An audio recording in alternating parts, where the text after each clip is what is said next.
and of course, in our future sessions, how you can make the most of this. And what this really means, I want to share why I care about this. And you might be going like, who is this Michael guy? You probably got some emails from me, and you probably got some emails from our team. And you're probably wondering like, why are you guys doing this? What got you excited about this? And the truth is, I've never worked in Hollywood, I'm not a traditional filmmaker. I worked for MrBeast. So I have an interesting background there. I was behind the data for the most viewed YouTube videos in the world. But I started off almost 10 years ago now, writing and then eventually publishing science fiction books online.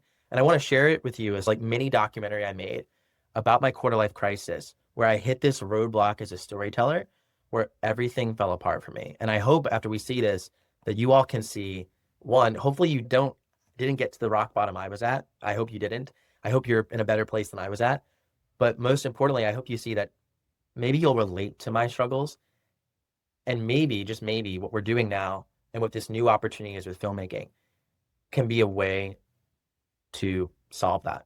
I know it's going to solve that for me personally. So I'm doing this for the 13-year-old version of myself, and this was my dream. But I want to share who that kid was. I actually made this video 3 years ago, which is pretty remarkable in the sense that I think you said breathe your future into reality. And I'm going to share YouTube now. Let me mute this so we get through this ad. Gotta love YouTube ads.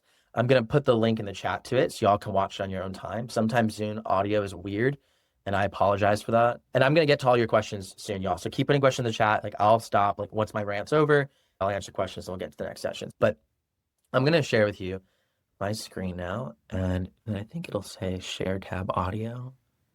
I hope it's going to share audio. If I play this, just let me know if the audio sounds okay. I turned on a setting to automatically share tab audio. So let's see here. Wait, here. Let's go. I basically decided. Can people hear that? Like, kind of? Should I play more of it? I'm just doing like the live testing. Thumbs up, maybe. Let me all in. I'll be right. It's me unwrapping the first copy of my first book.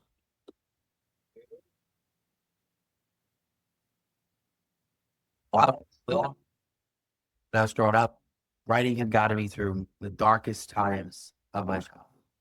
My father is a sports gambler, and I was 13. I found out that he was a gambler, and I kind of escaped into my science fiction worlds.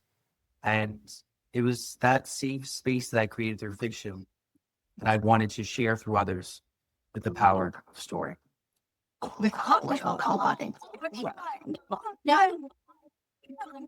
So somehow I had the delusion at some point that I could do this for a career. And that's what I did. Or tried to, maybe kind of, swear we get to the awareness. So I got to high school a year early. I'm gonna try hard, but also because I wanted to live rent free at home for a year because I was like a senior and write books for a year and work my job at a resort to fund these escapades or mainly getting my books and then cover design. So by the end of that year, I put a lot of my self-worth, I said, of course, I never mind a creative, to how many book sales I was going to get. And the book sales didn't come in, man, like I thought they would. It didn't work out. I went to college and I started blogging my life.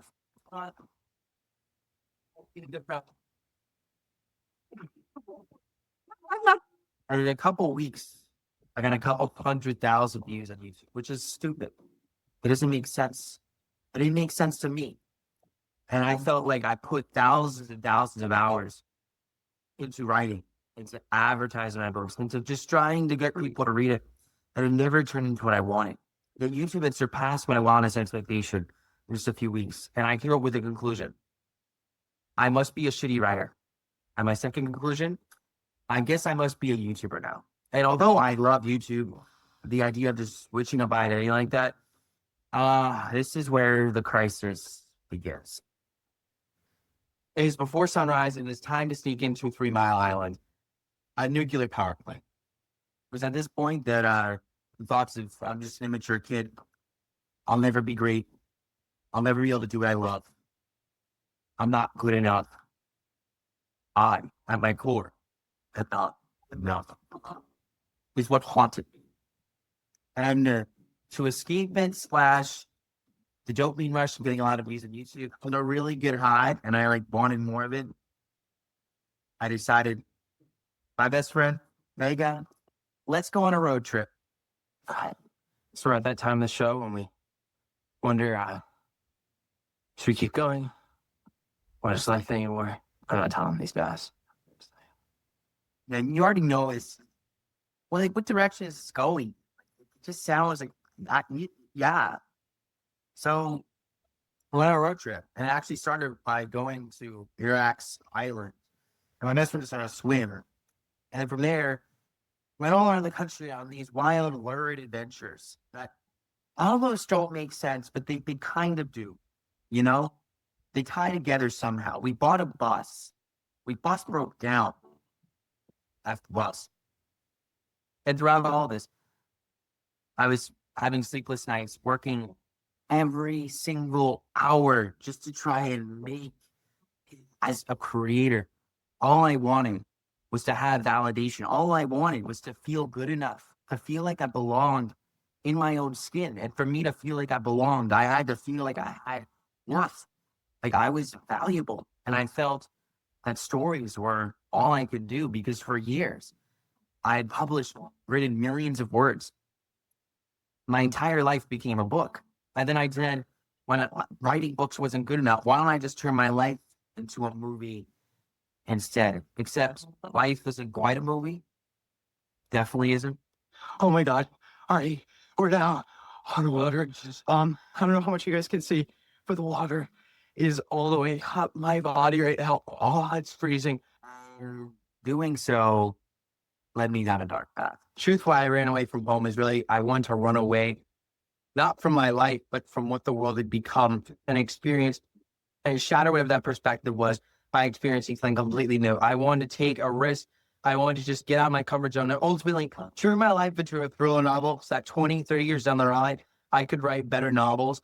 And look, maybe it'll pay off, maybe it won't, but all I can say is the stories and experiences I have from these last few months will culminate into so many different novels. I can't even share it. Like, it's going to be crazy. I can't even begin writing this yet. Just processing it is all too much.